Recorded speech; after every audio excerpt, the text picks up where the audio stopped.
इतनी तेजी से रुझान आ रहे हैं।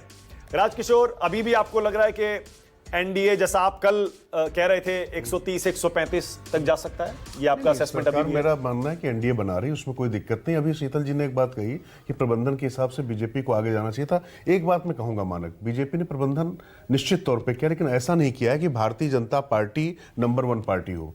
उन्होंने एलजेपी की सीट हो चाहे आरएलएम की सीट हो, अपने स्टार प्रचारकों को, चाहे देवेंद्र फडणवीस हो, चाहे राजनाथ सिंह हो, चाहे योगी आदित्यनाथ हो या नितिन गडकरी, जिनको भी, मतलब मैं मोदी और अमित शाह की तो बात ही नहीं कर रहा हूं, इन लोगों को भी इस हिसाब से हिमंतो बिश्व शर्मा को लगाया कि क्या इनके जाने से सहयोगी की सीट पर फर्क पड़ सकता है। जैसे काराकट सीट मैंने आपको बताया था, मैं खुद गया था उसमें राजनाथ सिंह के साथ उस सीट पर। अब वहां पर कुशवाहा समुदाय के प्रत्याशी है महाबली सिंह, और वहां पर ज्योति सिंह पवन सिंह की पत्नी वहां पर लड़ रही हैं।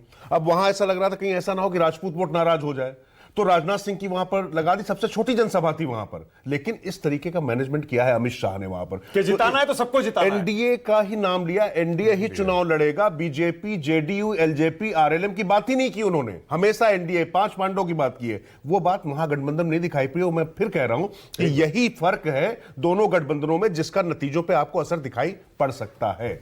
और एक बात और, दीवार फिल्म में एक डायलॉग था कि मेरे पास मां है, आखिर में चुनाव के बाद यही कहेंगे कि हमारे पास अमित शाह है। अच्छा, ओके राजकिशोर, बहुत गहरी बात आप कह रहे हैं। आप बिल्कुल बहुत गहरी बात कह रहे हैं। देखिए, अमित शाह को बहुत समय से, करीब 10-11 साल हो गए, तब से लेकर खासतौर से उत्तर प्रदेश के 2017 के चुनाव के बाद से 2012 नहीं, मैं 2012 से जब वो जनरल सेक्रेटरी इंचार्ज बने थे बीजेपी के, तब से नहीं, मैं दूसरी बात कह रहा हूं। वो गुजरात तक सीमित थे 2014 से पहले।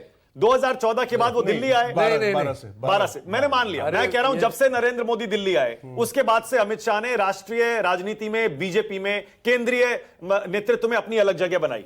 और 2017 के यूपी चुनाव के बाद कहा जाने लगा कि वो राजनीति के नए चाणक्य हैं, जब बीजेपी को 325 सीटें जिताई। आप कह रहे हैं पर्दे के पीछे आज भी बीजेपी की सारी रणनीति अमित शाह ही तय कर रहे हैं? नहीं, और बिहार में भी इस बार पर्दे के सामने पर्देदारी नहीं है, पर्देदारी में है ही नहीं, पर्देदारी कोई नहीं। वहां पर अमित शाह अगर थे, मैं फिर कह रहा हूं, जो भी चुनाव था, सारा मैनेजमेंट था, वहां पर अमित शाह के नेतृत्व में ही सारी चीजें हो रही थी और सारा मैनेजमेंट वही कर रहे थे। और मैं फिर इसीलिए कह रहा हूं ना कि ये रणनीति उन्हीं की थी कि बीजेपी या कोई नहीं, सीधे एनडीए लड़ेगा। एनडीए लड़ रहा है, एनडीए लड़ेगा। और मैं फिर कह रहा हूं, सच में बीजेपी से ज्यादा ताकत कई सीटों पे लगा दी है, बीजेपी के प्रत्याशियों से ज्यादा बीजेपी के स्टार प्रचारकों ने, वो अपने सहयोगियों के लिए। मैं कह रहा हूं ये बहुत बड़ा फर्क ओके, अब जरा ये आंकड़ा देखिए। जैसे राजकिशोर भी कह रहे थे और हमें भी लग रहा था कि बीजेपी इतना खराब नहीं करेगी। 37 सीटों पर अब बीजेपी आगे हो गई है, जेडीयू 41 पर है, यानी लगभग बराबर बीजेपी और जेडीयू का स्ट्राइक रेट अब पहुंच रहा है लगभग। लेकिन महागठबंधन में देखिए, आरजेडी और कांग्रेस में कोई मुकाबला नहीं है।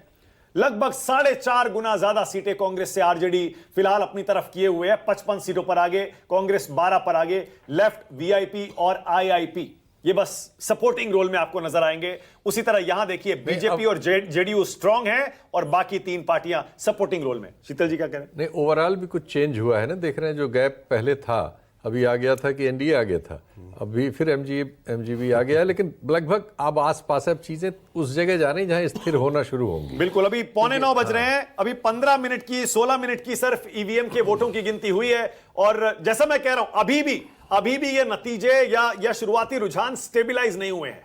अभी और इंतजार करिए थोड़ा सा। पर हां, इन आंकड़ों का, इस रेस का मजा लीजिए। यही है लोकतंत्र की खूबसूरती। पहले याद करिए, जब बैलेट पेपर से चुनाव होता था, पूरे दिन, पूरे शाम, पूरी रात, अगले दिन दोपहर शाम में जाकर नतीजे घोषित होते थे। और हमें याद है, तब भी इलेक्ट्रॉनिक मीडिया में पूरे दिन काउंटिंग और विश्लेषण चलता था। सब लोग रात भर स्टूडियो में रहते थे। अगले दिन जाकर पता लगता था किसकी सरकार बनेगी। ईवीएम से जब से वोटिंग शुरू हुई है, दोपहर 12-1 बजे तक सब क्लियर हो जाता है। तो 3-4 घंटे का खेल होता है। 8 बजे काउंटिंग शुरू हुई है।